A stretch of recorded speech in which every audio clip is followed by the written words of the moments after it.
In this video, I'm going to interview my friend Cass and so that she can share with us what she does as a full-time nomad for work.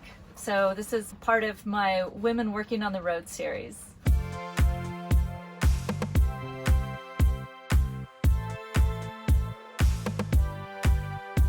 I'm Cass. I've been living on the road now for 3 years in this base camp setup for 2.5. I work for a large corporation and I work a regular full-time job on the road. And then I also run the blog Tales of Wanderlust, and it's an Instagram page as well. Tell us what you do for work on the road. So on the road, I've actually had 3 different jobs, but all for the same company. So I work for a really large insurance carrier, and I started out as an underwriter. And then from there, I moved into process consulting work. So I was an internal consultant, but I worked for our phone call operations team. And I did process efficiency work, which is a lot of meetings, a lot of phone calls. And then very recently, I moved into a new job where I work with our external agent partners. And I coordinate our technology teams and their technology teams. And we set up different APIs. And we communicate our computer systems to theirs so that we can show our quotes on theirs. So it's a lot of logistical meetings, that kind of thing. So there's actually a lot of different jobs I've had in the time that I've been on the road, kind of showing that there's actually a lot of different things that you really can do. Right. And so you worked for them before you went on the road, correct? I did, yeah. And so did you have to negotiate working from the road, and if so, how did you do that? Yeah, so as an underwriter, back when I was an underwriter, I was there for 4 years, and I was a full-time remote employee, so I was working 100% remote from home. When I first hit the road, I was living in Airbnbs, and I wasn't doing RV life because when I was an underwriter, I actually required Ethernet connection in order to run my VPN. Right. So I stayed in Airbnb so I could have regular household internet, connect my VPN to it. So my company did not know I traveled for 8 months. Okay. And then after that, I told my boss I had been traveling, and he was not very thrilled about it. And the VPN, carrying all of the equipment and all that along with me, was a lot of work. I had 2 huge bins of equipment I had to carry in and out of every Airbnb just for my job. So that's when I ended up providing my 2 weeks notice, and I was going to just quit my job and then live on the road in an RV. That way I didn't have to do Airbnbs anymore, and we could have our own space. Then my boss's boss ended up coming back and saying, hang on, let's find a job where you can work just off a laptop and not have all that VPN connection. Right. And that's when I ended up changing roles into the process consultant. And I moved teams. Ever since then, they have been extremely supportive of my lifestyle. Nice. So all the way up management, yeah, even the new job that I just interviewed for, during the interview process, I told them right at the end, I was like, just to let you know, this is how I live my life. I don't want it to be, an issue. I want you to be well aware of it. And they're very supportive. So now every few weeks, they're always like, hey, where are you? What are you doing this weekend? Kind of thing. So yeah, I found that honesty in the end was the better way to go about it, because it was really stressful in the beginning trying to hide my location where I always was. So it's been a lot better since then. So how do you do what you do from the road? What kind of equipment does it take? Just kind of the logistics of working from the road. Yeah, so I just have a work laptop. And then I have a second monitor. I carry 2 second monitors with me, actually. I have your regular standard second monitor that I hang from my front window, and it takes AC power, so your regular power outlet, which does take more power. So if I have plenty of sun, that's fine. But I do have a secondary USB powered second monitor. So if I'm running low on power, I can just plug that into my laptop and run everything off DC. So I kind of go back and forth between those 2. So I use my company laptop, which now does have a VPN built into it, but you don't need any extra cords. Those second monitors, and then just a regular mouse. And that's really it. I'm in a lot of meetings and video calls now. So thankfully, Microsoft Teams blurs your background. And then I do have 2 black shirts, because I find that black is not something that people notice, where if I'm wearing like a patterned print, they'll notice I'm wearing the same clothes all the time. Yes. So I have 2 black shirts that I'll swap out, and I'll put those over whatever I'm wearing to look more professional in the video calls, and then I'll take them off when, you know, and store them when I'm not actually in the video call. I love it. So that's really about it. Connection. So what do you use? What do you feel like you need? Does it limit where you can go? It definitely limits where I go. So I have, it's right here on the window, it's a Netgear Nighthawk for AT&T, and then a Verizon MiFi, and those are the 2 hotspots that I use. In my prior job, the process consultant job, I was in meetings all day, but they were phone call meetings. So if my connection was not quite sturdy or strong enough to really hold a strong signal, I would call in from my cell phone, which always held the calls better. That way the calls didn't drop. So even if my laptop was dropping a connection, I would still be there on the phone in the meeting. My new job is a little bit harder because you are in video calls, which requires a very steady connection. So I do find that once in a while the hotspots will drop. So I have purchased Starlink. It is still not very mobile friendly. There's still a lot to figure out there, but I am going to try to move towards that so I can make sure I have a really strong connection. Can you say a little bit more about Starlink? Absolutely. So Starlink is a new version of satellite internet. So it's Elon Musk's project where he is putting up, I don't know all the technical stuff about it, but they're lower orbit satellites. So if you're used to regular satellite internet, it has a lot of delays. Video calls don't really work on it because of the lag, but Starlink is much faster and it does not have that lag that other internet does. So it is in beta right now. It is just a big old satellite dish that you carry with you. It's available really more in the northern part of the country currently, and it is location locked.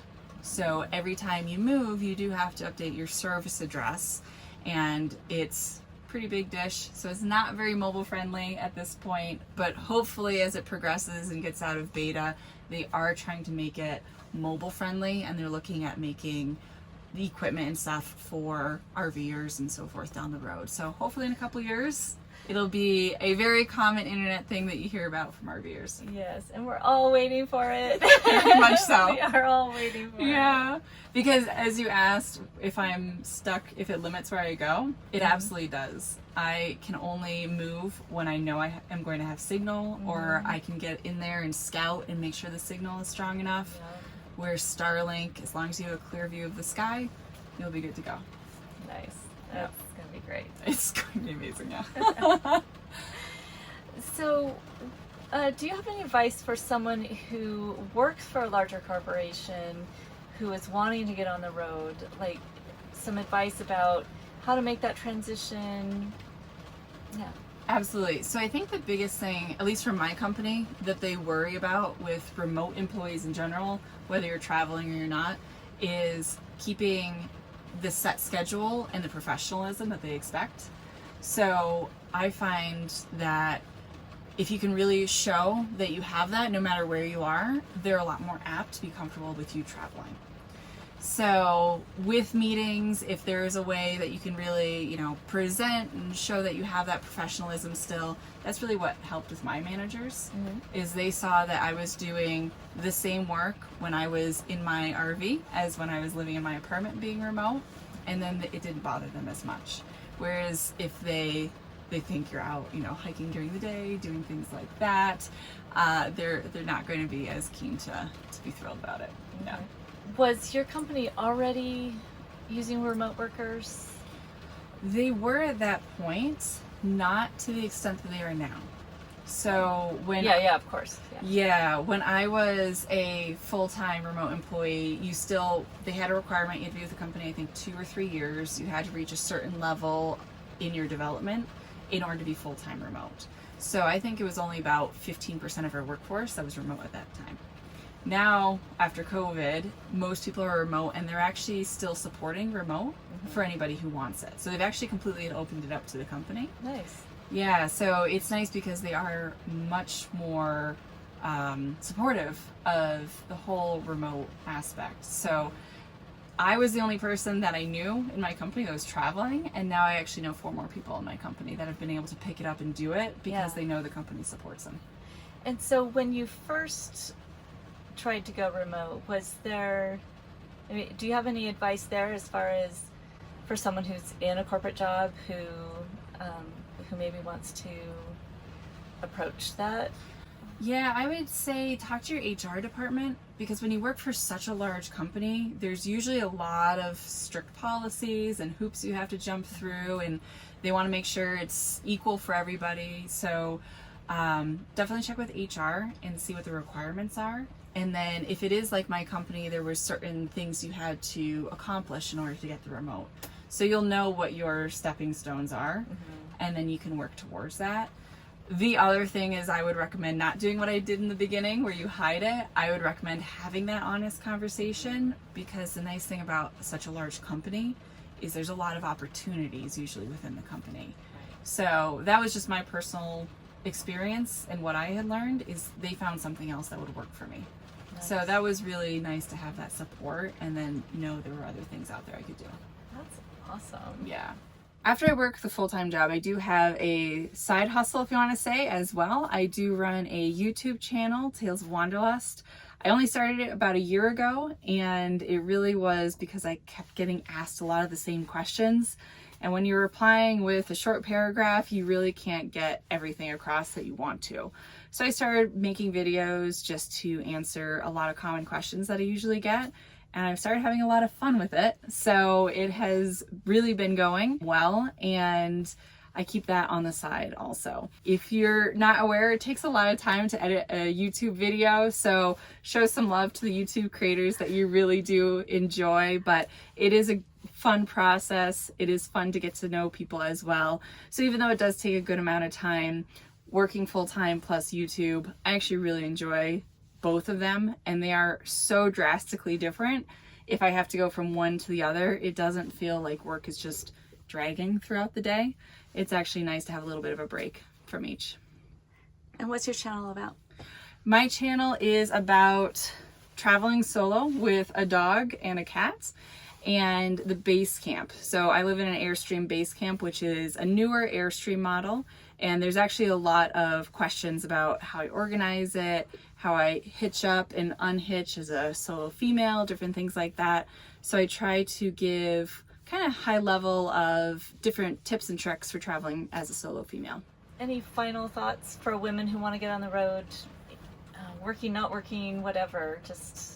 Yeah, absolutely. The biggest thing I'd say is there are a lot more solo women out traveling than I ever would have expected. So when I first hit the road, I hit it completely alone. I didn't know anybody. I didn't know any organizations were out there. I didn't know Facebook groups were out there for people to meet along the way.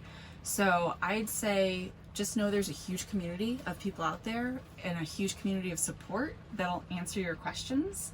So if you do want to get out on the road, try to find a community, try to find people with other interests, and you're going to meet so many solo people. You're going to be amazed how many are out there. It's incredible. Absolutely. Yeah. Did you want to introduce the animals? other members of our cast here? So this is Jasper. He's my 5-year-old German Shepherd Husky mix. He's a good guard dog. And then this is Napoleon. He is a 15-year-old cat. I've had him since he was a kitten. And he's always traveled with me, but it was more just car trips. He has taken to RV life so well. Nice. So he has his bed, which is kind of the key. If his bed is anywhere, he will be happy. And as long as he has snuggles, he's good too. So He's so sweet. yeah, he's a cuddler. I love it. I miss cats. He will do this all day long, so anytime you want Good. cat cuddles. I love it. Yeah.